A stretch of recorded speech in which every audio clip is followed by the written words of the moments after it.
Welcome back.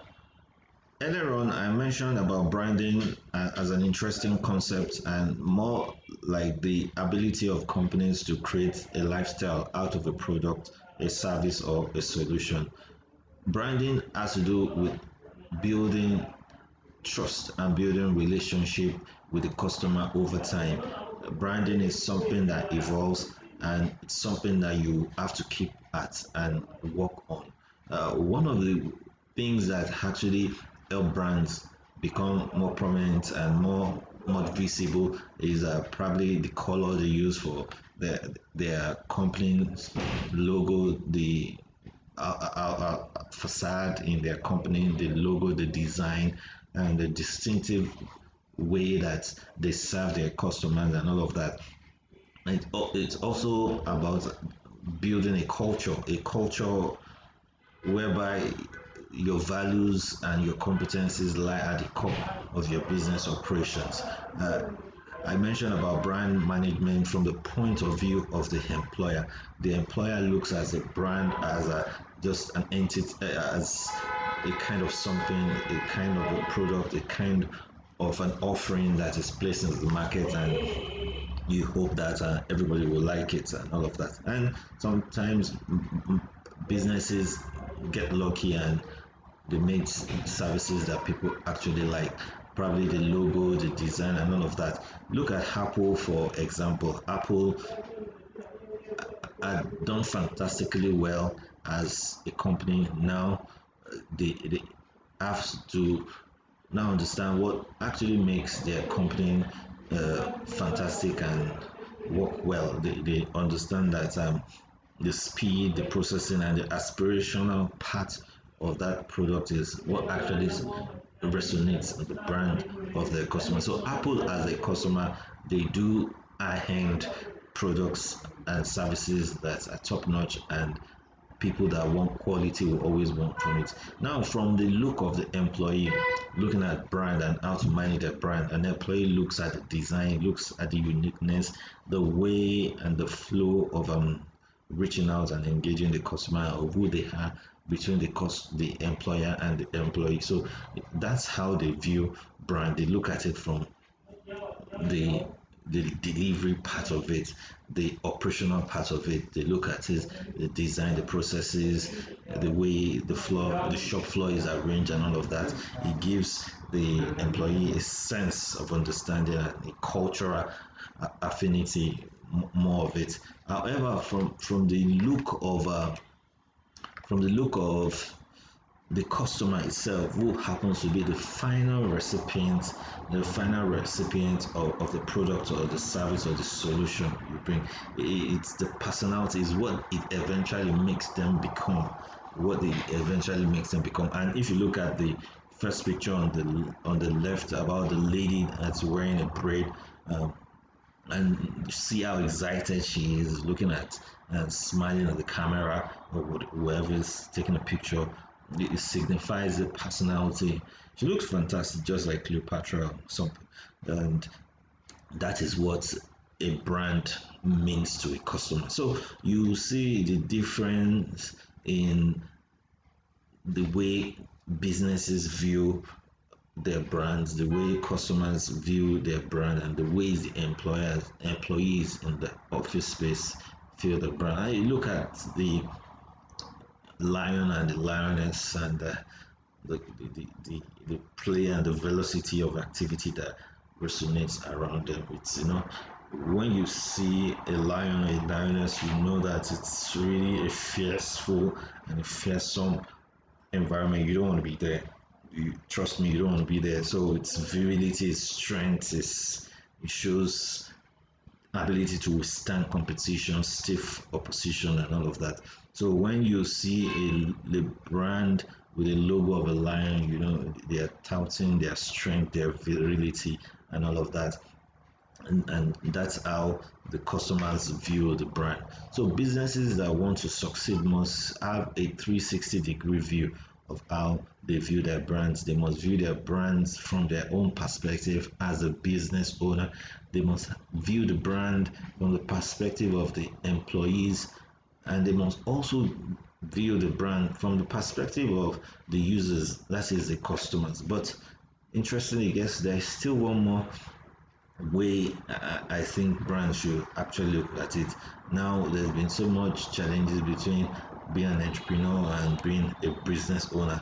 But as an entrepreneur, I view brand in a different way, especially because I believe that every activity we do and every businesses that is churned out can become a personality, can become a following, and can become a brand on its own.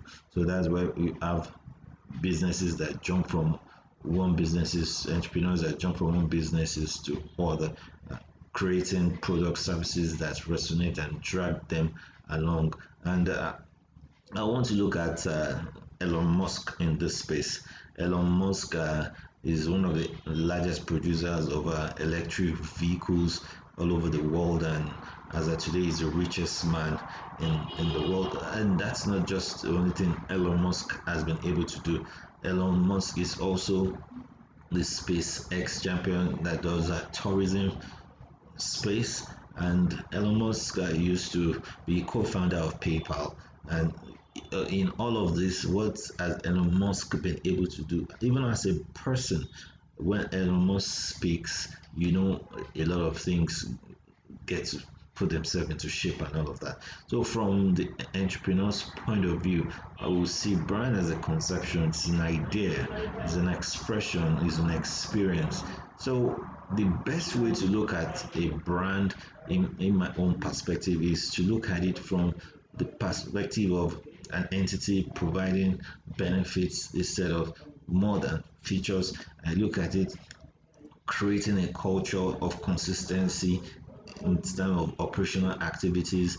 Now creating a feeling of oneness and ownness means the ability for the customer to own the experience and own the to own the product, the service, or the solution. And lastly, the ability of the entrepreneur to look at the brand as an idea that should constantly evolve. And when ideas constantly evolve, it becomes so easy and interesting. Now, what is a brand to you? I mentioned how brands are. I mentioned what they do. Brands help to create remembrance. Brand helps to create recognition. Brands could help to lead to customer loyalty, which could become huge and become more like a cult-like following. I looked at brand more from the prism of a logo or a painting or a design or a color. I looked at brand from the point of issue of creating a culture of performance, culture of excellence, culture of operation, culture of customer service. These are things that customers will remember quickly and it resonates to them. Don't forget, the idea of a brand is to make sure that it creates some form of recognition and creates some remembrance, so that whenever the customer thinks about a need along your brand, your brand will be the first thing they want to think about. Your brand will be the first thing they want to do and to be associated with. And these are interesting things about branding. It goes beyond the logo, it goes beyond the design, it goes beyond that. So you will need to figure out what a brand means to you. You need to figure out how important you look at a brand and all of that. You also want to look at how it's important to look at brands and get the best out of it. Now look at something interesting that I've seen on the screen and I want you to look at. There are actually two designs on this, two pictures on this, and there are two activities that I request from you. Look at this activity, look at this designs. One is a design of a financial institution, and the other is the design of a party. The party and the financial institution.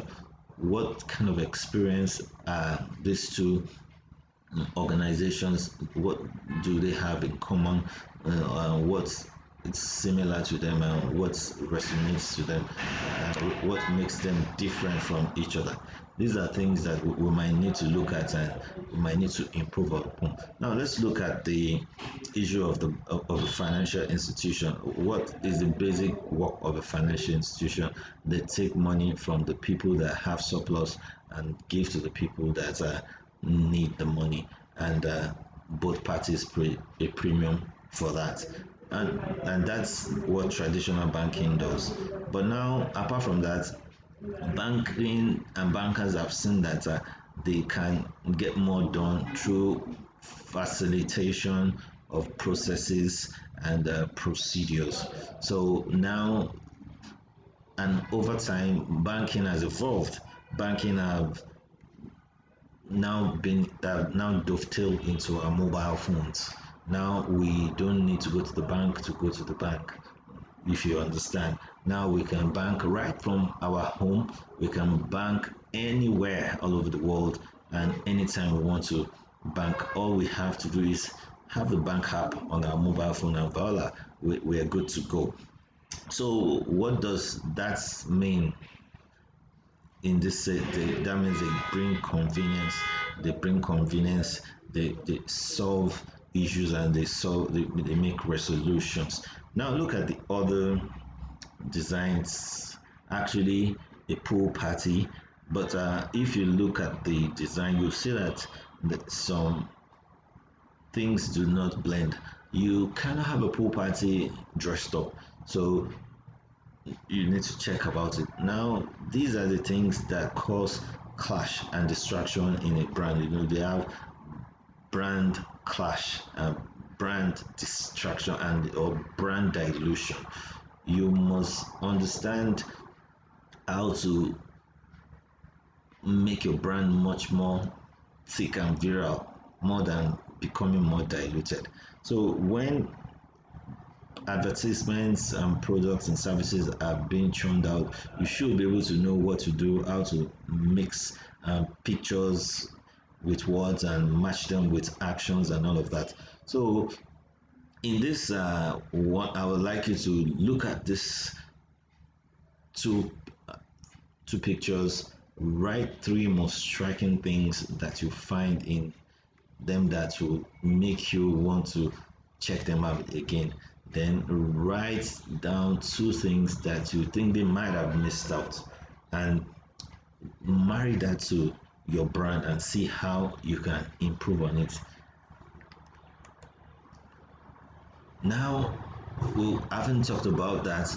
You discovered some interesting facts about brand. One, branding is a lifestyle. Brand management is a lifestyle. It's an ongoing activity that you must constantly work at. You must also understand the fact that customers' needs are changing every day. So what might interest them today might not be what is interesting them tomorrow. And also know that even products, services, and solutions are also evolving. As a brand, you must show that you are in tune with what is happening in your space, and you should be able to improve on your brand. Your brand must not be lethargic. You must create branding at the core of your operations, and make sure that that will be. I'm going to show you some brands, about four of them now, and we will walk through some of them and try to see what resonates when you see these brands. Now let's start with the first one, the Five Alive. Five Alive is a product of Coca-Cola. It was actually purchased, it was actually acquired from another company. Coca-Cola is a company that provides cola drinks, and they've been able to have a product line on a product range on Coca-Cola. However, do you know that Coca-Cola is also a provider of Five Alive? Five Alive is supposed to be a competing product as against Coca-Cola. In Michael Porter's Five Forces of business growth, the threat of substitute is actually a critical one. So Coca-Cola answered that threat by acquiring Five Alive. So that means Coca-Cola is making sales on both spaces. Now, if you go and we go anti-clockwise and you see the map, or clockwise and you see the map of Nigeria. Map of Nigeria is an interesting map, and look at the map of Nigeria as carrying the passport of Nigeria. As a nation, Nigeria is one of the most interesting nation in the world. It's one of the largest producer of oil and gas all over the world, almost the fourth largest population in the world, and is among the top 30 economies in the world as we speak. These are interesting things about Nigeria, and these are things that resonate. There was a time that it was said that in every five black people, the chances of meeting a Nigerian is 100%. That means in every five black people there is a Nigerian there. Today we're about 200 million, and by 2030 we're hoping that that number will have increased. Away from that, what else does the logo of Nigeria says to you? Quite a lot. Ambitious people, exuberant people, and really people that have potentials that are waiting to be explored. And that is what Nigeria is all about. And further down, look at one of the most interesting invention of the 21st century, WhatsApp. WhatsApp is a communication tool, and it's a social media platform whereby you can communicate and interact with your friends, loved ones, and business associates. As of today, WhatsApp has over 1 billion users and counting. WhatsApp is one of the most used social media platform, and because they have the interesting thing about WhatsApp is WhatsApp talks about is security. So they have end-to-end encryption. End-to-end encryption means that what happens on WhatsApp stays on WhatsApp except you send it out. It shows some understanding of what a brand is. So anyone that uses a WhatsApp and wants to communicate in privacy would say, would think WhatsApp is a fantastic platform to use for that. And of course, when we go further down, to my left, you see the eagle on the horizon, which is who Dangote is. Dangote is the richest black man in the world today, as a largest refinery coming up in Lagos, Nigeria, and it's one of the most interesting entrepreneurs of our time. Interestingly, Dangote has also diversified into so many industries, into cement, into oil and gas, and into provision of beverages and all of that. So, but what resonates more is the personality of the company. It's the fact that Dangote is the name of the company makes it resonate more. So when you look at brands as they are today, it's important that you see the aura that they carry with them. Five Alive gives you the aura of refreshment, alternative to cola, and fresh from the farm, no additives and all of that. Nigerian brand, fantastic brand, interesting people, wonderful people, exuberant people, people waiting to be led right and all of that. So there's so many interesting things about the Nigerian flag.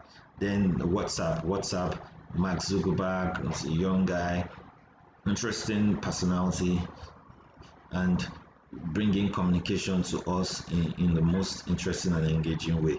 and we have Dangote. Dangote is the richest business black man in the world as we speak, and is also provider of labor for so many institutions and organizations, even nations. And these are some of the things that we might need to look at. And there's some interesting perspective that I want to put into this presentation now, and some ideas that I want to share with you.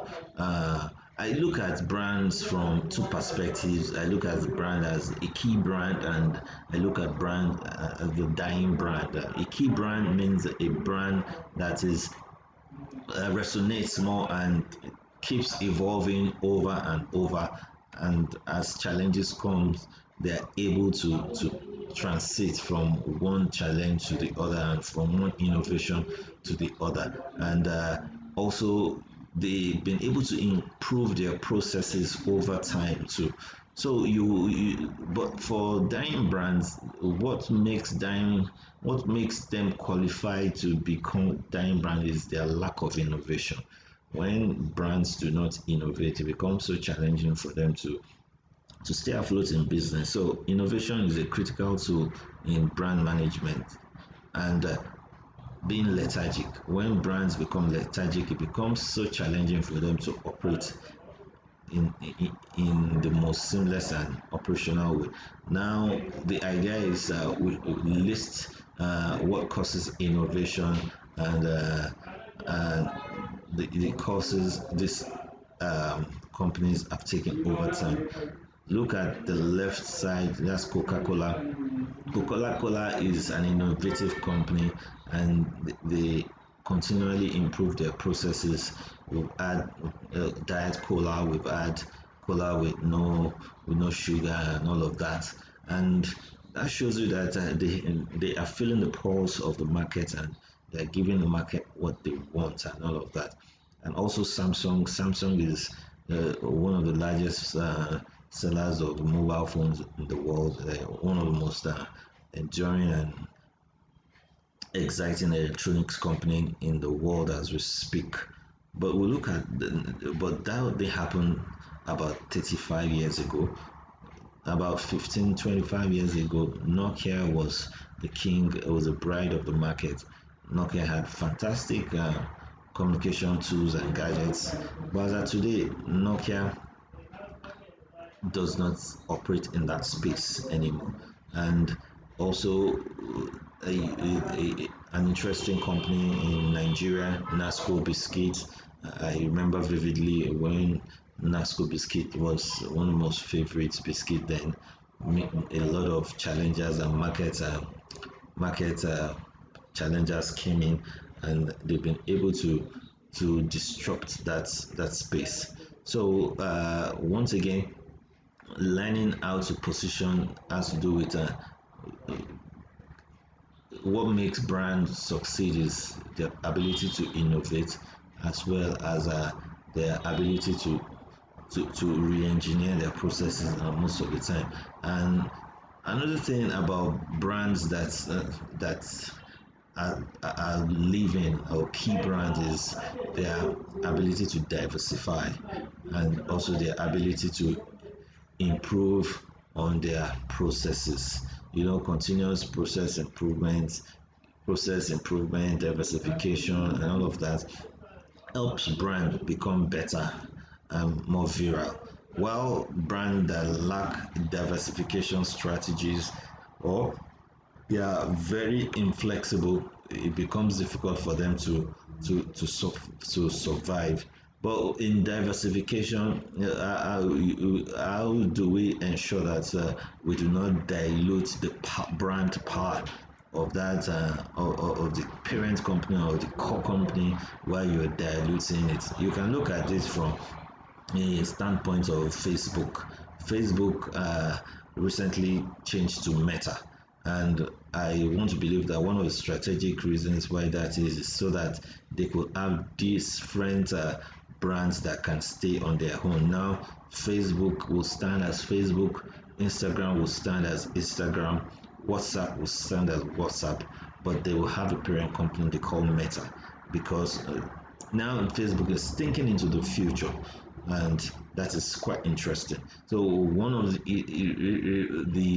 ways that this is happening is that businesses are looking into other spaces, and they're increasing their capacity to be more present and prominent in other spaces too. If you had read the book authored by Professor Charles Andy, The Age of Reason, you discover a concept, the concept of the S curve. The concept of the S curve. The concept of the S curve says that businesses wanes and rises. So at the point a business is waning, and it's important that a new business idea pops up that makes up for the profits and the revenue of that organization. And fantastically well, that is what Facebook is doing and getting the best out of it. So once again, for me, it's an interesting and engaging time talking to you about brand management, knowing that what keeps brands is their ability to innovate, their ability to improve on their processes, looking into other fields and staying committed and consistent with the with their customer and within the market space.